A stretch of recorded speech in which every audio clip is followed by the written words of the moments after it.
जब सुने के होई भोजपुरी गाना बस बजे के चाही गाना।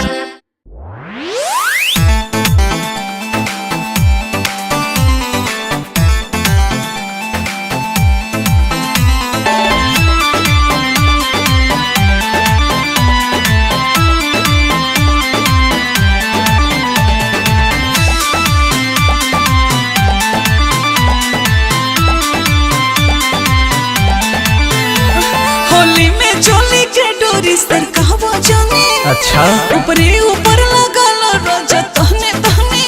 ओहो होली में चोली के डोरी सर कहवा जाने। ऊपरे ऊपर लगल रोजा तहने तहने। सुनाय डियर सोटो ननियर धरी जनी खखुआ है। रंगवा गुलाल हटे तनी ना भभाए। मजा आई रानी जब भीतरी ले जाई। रंगवा गुलाल हटे तनी ना भभाई। मजा आई रानी जब भीतरी ले जाई। अरे आवा ना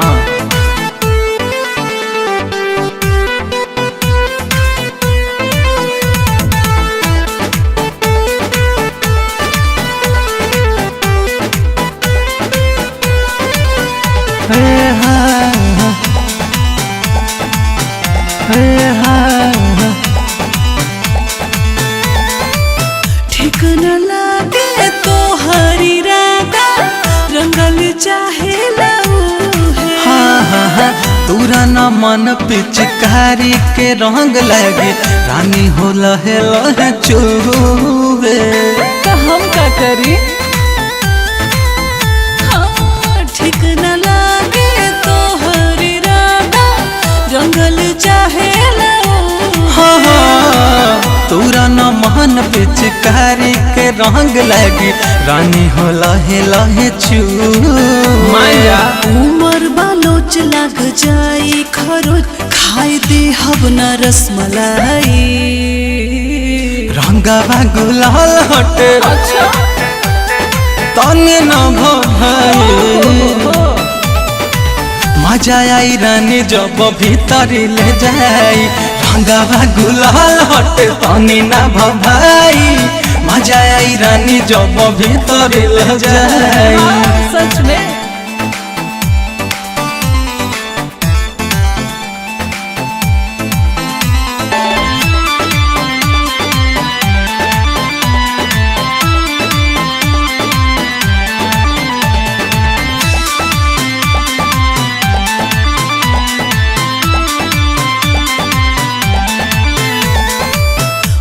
तिवारी के धके अकवारी खिचना विश्वजीत। मिले द दिल फिल कराए गोरी। कोरा में आ जा तू अब।